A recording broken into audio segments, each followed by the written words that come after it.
黒帯チャンネルは普段ゲームを作っている人たちが面白いゲームを紹介したり、ゲームの作り方を解説する興味でクロート向けな YouTube チャンネルです。黒帯チャンネル。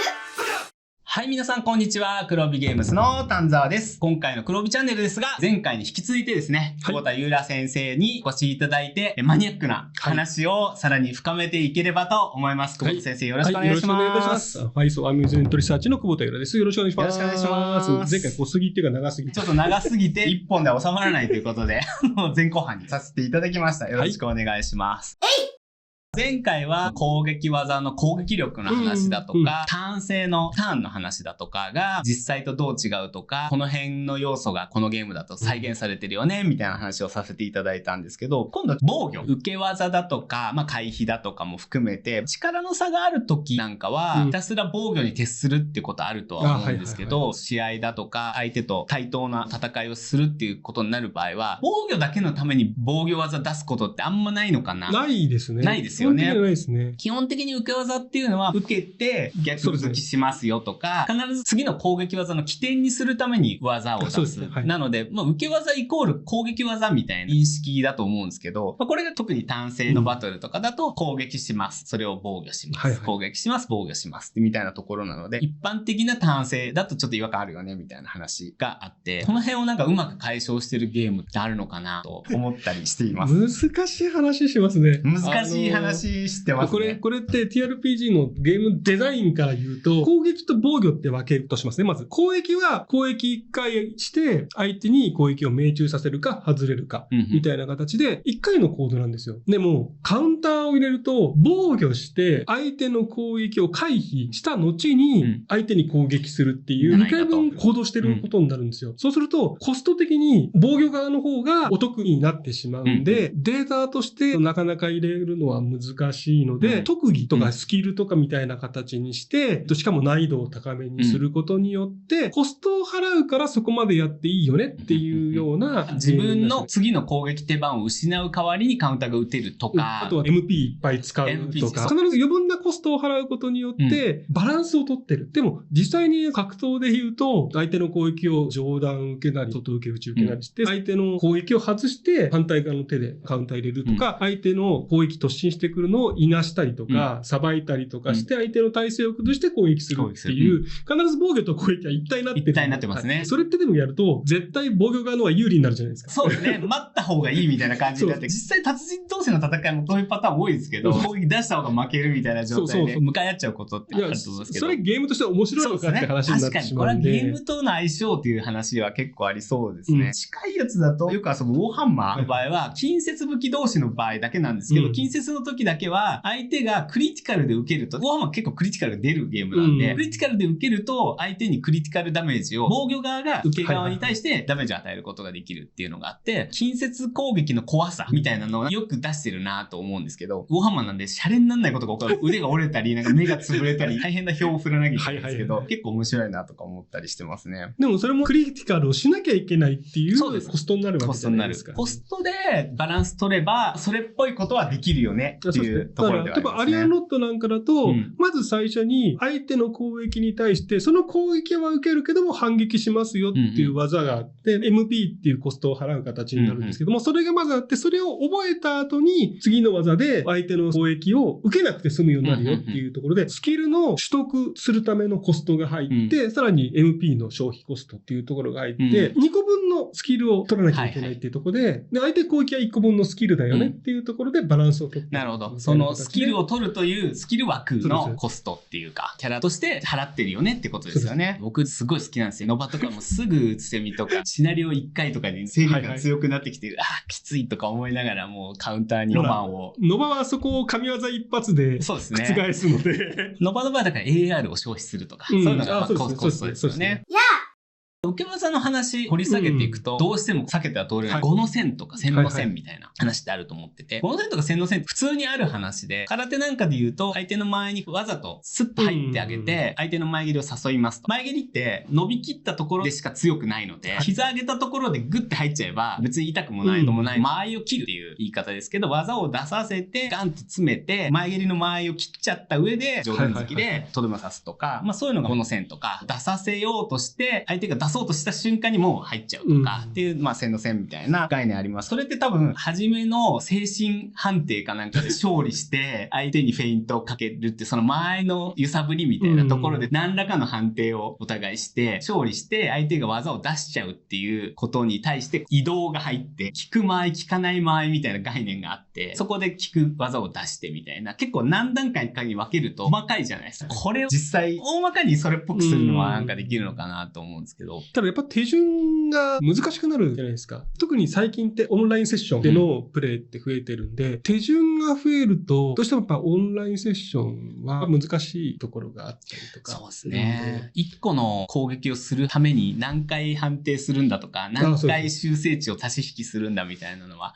ダイスボットとか使うとね、その辺をだいぶ楽にはできるんですけども、あとは実際のプレイでも相手に攻撃を誘う技を持ってて、判定があるにすると強いじゃないですか。絶対それみんな取るよねっていう話になってしまうと、じゃあ相手もそれを取ってたら、これどうなるのっていう。そうです。どっちが強いんだっていう話になって、結局は初めの精神判定で勝った方が勝つみたいな話になって、だったら精神判定をした段階でダメージ出しちゃえばいいんじゃないみたいな。とか、あと敵って言っても実際 GM が担当するキャラクターになるんですけども、ある程度精神は持たせないといけないかなっていうと、精神的に弱い敵とかいうのが出せなくなる。めちゃめちゃ揺さぶられちゃう。誘われると全部技出しちゃうやつみたいな。そのキャラクターの表現の方法がどうしても狭まってしまう。結構1000の線、5の線みたいな話は難しいですね。じゃあ5の線と1000の線が当たった時にどっちが強いのか。どっちが強いのか。最強の盾と最強の矛じゃないですけど。矛盾の話ですね。それこそじゃんけんじゃないけど、結局それをじゃあダイスで振り合うんだったら、一発ぶりで決めておけばいいんじゃないみたいなところに行きそうですね。あと、もう板張りの体育館って基本的には試合やるので、あんまりそこ気にすることないですけど、古武術とか居合だとかってやると、鴨居が低いところでやる方とか、空手だとよくあるのは、田んぼのあぜ道で左右から来た敵と戦うみたいな、そんなことありますみたいな方とか結構あるんですよ。想定がね、いろいろあるんですけど、そういう地形とか、一対多みたいなのもちょっと含まれちゃいますけど、そういう条件みたいなのも結構あるじゃないですか。うちの寮でも狭い通路の中で、要は刀が横に触れない状態で、抜刀して切るっていう技があったりとかするんですけど、それ居合なんです。居合で通路の真ん中に座って待ってる状態ないだろうとか思うんですけども。居合結構ありますよね。向かい合ってる人が刀抜くのを塚で止めるとか、想定を考えると、寺田屋とかであったんかなみたいな、維新志士とかだったら使いそうな技みたいな。結構ね、楽しい。居合はあくまでも型で、その想定っていうのがあって、それを実践でいかに使っていくかっていう部分なんで、あんまり関係ないんですけども、そういう想定はあるんですけども、TRPG で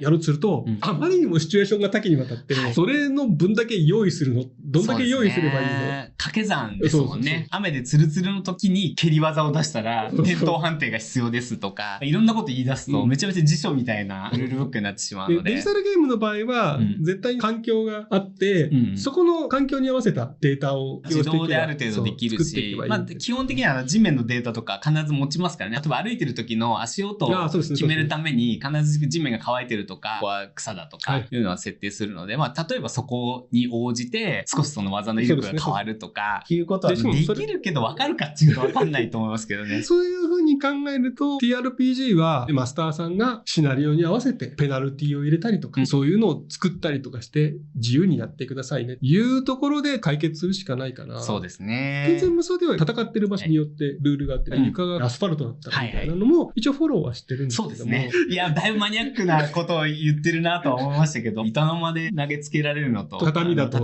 やっぱりダメージは違いますよね。それもあくまでもシチュエーションルールとして設定はしてるんで、TRPG はね、今回はじゃあ氷の上で戦ってるから、どういうペナルティが入るみたいなのを GM がシナリオを作るときに決められるじゃないですか。今回はこういうギミックで飽きを防いで面白いことやろう。今回はもうそれ1ルールでいきましょうみたいなのありますね。そういうところは TRPG はかなりね、融通が効くので、戦場とか地形とか、雨が降っていると視界が悪くなるから、命中にペナルティが入るけども、こういう装備を持ってると、そのペナルティ受けませんよ、みたいなのは、GM が自由に作ってる。確かに。TRPG 自由ですからね。いらないルールは無視すればいいし、楽しそうなルールは積極的に採用すればいいし。そう、作ればいいし、っていうのもあるんで。もう一個話したいなと思ってたのが、今打撃中心に話してましたけど、僕はちょっとだけ合気道かじったぐらいなので、あんまり投げとか組み技に関しては素人に近いんですけど、打撃だけでもこれだけいろいろ線の線とかって考えなきゃいけない中で、投げとか決めとかっていう要素が入ると、ゲームの分岐がまあややこしいことになるじゃないですか。この辺って落とし込む上で苦労されたこととか、こういう風にしてるなみたいなのって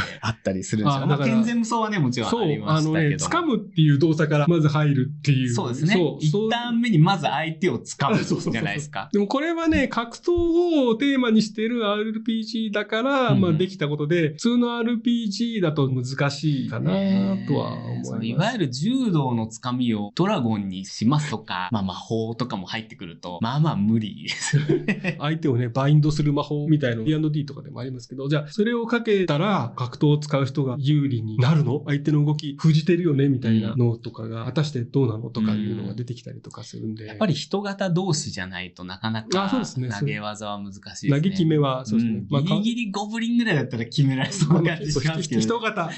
なら。ホビットとかと戦う場合も全然違うと思いますけどね。ハイキックどうするとか、スカルだろうし、ホビットの中段を攻撃しようとしたら、ローキックじゃないとダメだろうし、みたいなのもありますもんね。その辺はね、サイズって概念を入れて、めんどくさいかな、でもな、やっぱり。そうですね。サイズ、中小、大みたいなのにしたとしても、上段、中段が変わるみたいな話をしても、なんかでかいやつが強そうだしな、とか。あと、関節技って最大の問題があって、関節技って相手の関節使えなくすることが目的じゃないですか。それによって相手の攻撃方法を減らしていっちゃうんですよ。なんなら無力化に近いというか、デス魔法に近いというか、食らいました、解けないってなったら、はい、終了みたいなところはあるじゃないですか。例えばね、相手が剣持って戦ってくるやつの、相手の右肘を折ったら、どうなるのとか言い出すと、それ関節技一番強くないっていう話になっちゃう。もう首こうね、締め技で締め落としましたって言ったら、相手がどんなに魔法使いだろうが、ヒットポイントを取ろうがっていう。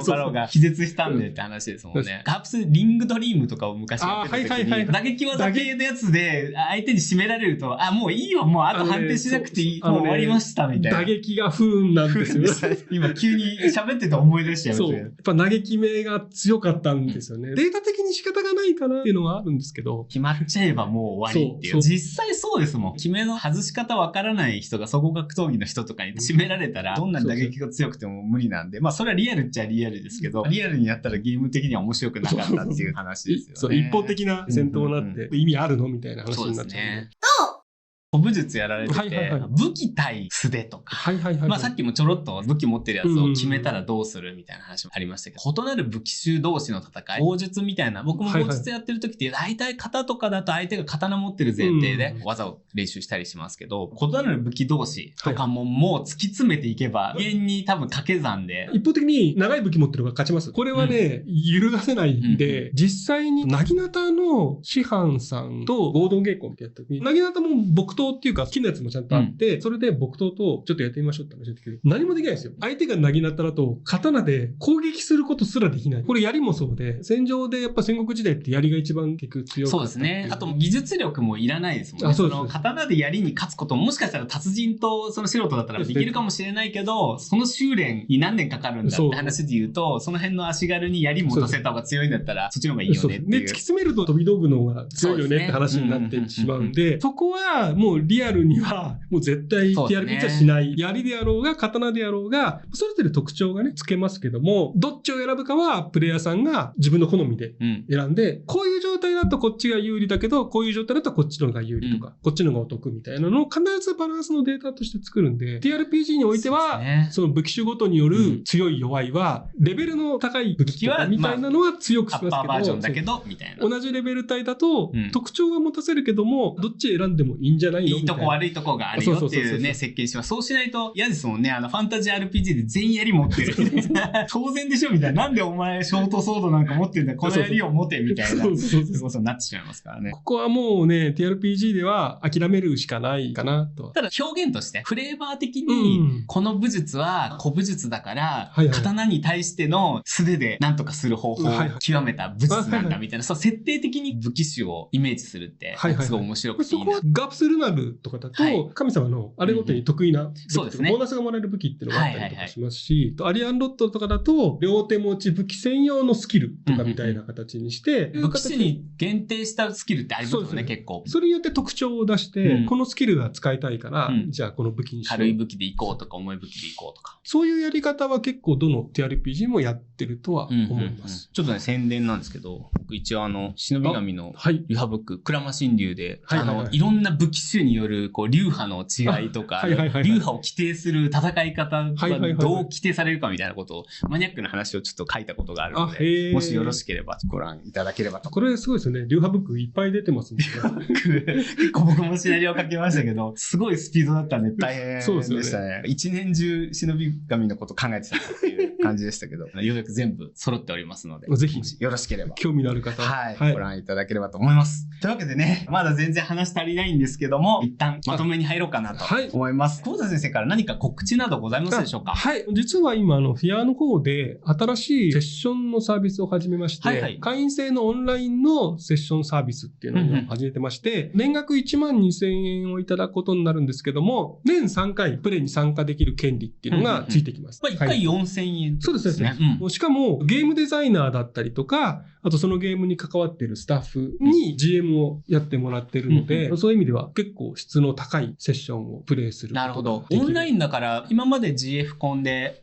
秋葉原でやられていたのだと、やっぱり東京近郊の人は来やすいけどって、ちょっとね、格差あったかなと思いますけど、これだったら北海道から沖縄まで、海外はわかんないですけど。海外は頑張れば、時差がね。時差をね、気にせず、韓国の方とかはね、時差がないですからね、参加できるかもしれないですけど、それはいいですね。で、今こういうサービスやってまして、しかも、この会員になっていただくと、毎月みたいな形で、決まったタイミングでやってるんですけど、トークショーを、オンライン上で、ディスコードを使ってトークショーをやったりとか、あと先日発売したアリアンロットのスーパーシナリオサポート、シナリオ集ですね。これのテストプレイに参加していただいたり、これは無料で。それはオンラインセッションでってことですね。そう、オンラインセッションなんですけども、そのトークショーとテストプレイは無料で。めちゃめちゃお得な感じができて、実際に3S には会員の方が参加して、ちょっとスタッフリストにも名前を載せて。それ嬉しいですね。だって本に自分の名前載ってたらめちゃめちゃ嬉しい。みたいなことをやってます。年3回、もうそのチケット使っちゃって、もう参加できないよって方は追加でチケットを購入することもできるんで、頑張れば何回でも参加できる。面白そう。僕も実はゲーマーズフィールドの初期はずっと会員でして。ありがとうございます。初期のゲーマーズフィールド僕投稿毎回載ってたんで、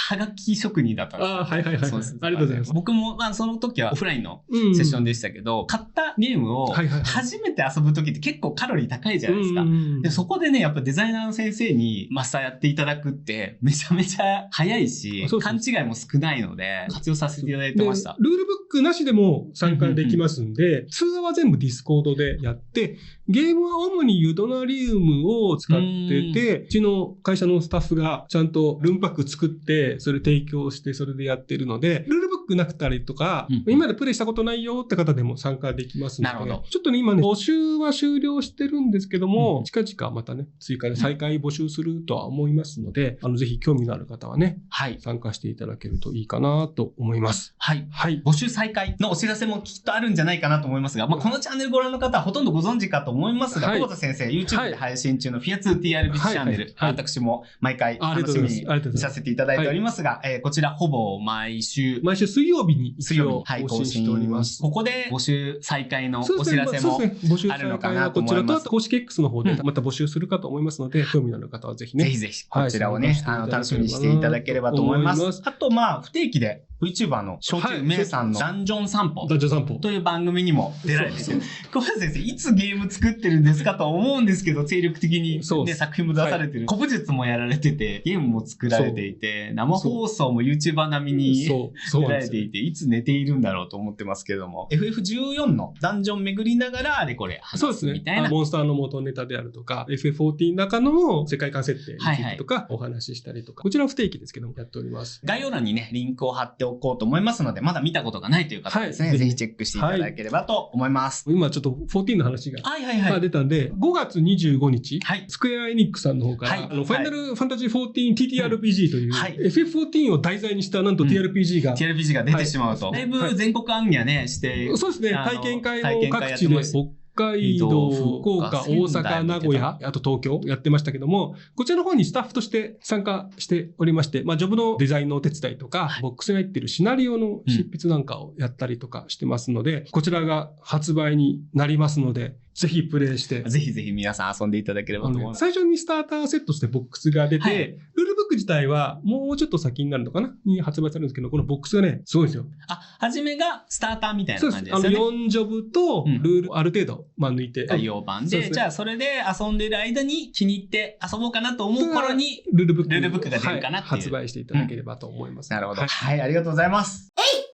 というわけでね、ちょっとあっという間でお時間になりました。小瀬先生、感想などいかがでしたでしょうか？まだまだちょっとね、武術の話しだすとそうですね。足りないんだけど、まだまだじゃあ果たしてそれ需要があるかっていうと、そうですね。そう、またね。なので、ビュー数が爆裂したら、すぐ第2回を。もうちょっと格論ね、今回居合の話。居合の話をしましょうとか、もっと細かい話細かい話踏み込んでいければなと思っております。ということでね、今日はファーイーストアミューズメントリサーチの久保田優良先生にお越しいただきました。先生、今後また新作発表される折や、それ以外でもぜひこのチャンネルにお越しいただければと思います。今後は複数カメラ使って実際 TRPG プレイしてるところを楽しく配信したりとかもできたらなというふうに思っております。楽しみにしております。はい。というわけでね、クローブチャンネルでは素敵なゲストをお招きしたり、普段あまり踏み込まないゲーム制作の深い部分扱っていく番組です。扱ってほしいテーマや呼んでほしいゲストなどコメントをお寄せいただけると嬉しいです。また次回もよろしくお願いします。お楽しみに。それではさようなら。さよなら。いいねボタンとチャンネル登録をお願いします。じゃあねー。